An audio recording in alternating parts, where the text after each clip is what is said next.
আমাৰ ভৱিষ্যত আমি নিজে অংকন কৰিম। আমাৰ ভৱিষ্যত টকা পইচাই অংকন নকৰে, আমাৰ ভৱিষ্যত আমি নিজে অংকন কৰিম। তেনে একচাম সাহসী আৰু শক্তিশালী যুৱকে আজি অসম পুলিচত নিযুক্তিৰ বাবে প্ৰযত্ন কৰি আছে।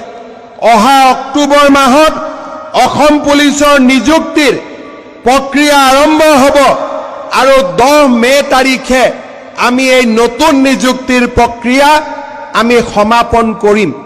তাৰ লগে লগে মই ইতিমধ্যে বনমন্ত্ৰী চন্দ্ৰমোহন পাটোৱাৰী ডাঙৰীয়াক কৈছোঁ যে আজি আমি 940 গৰাকী নৱনিযুক্ত ফৰেষ্ট গাৰ্ডৰ আজি আমি ইয়াতে পাছিং আউট পেৰেডত উপস্থিত আছোঁ।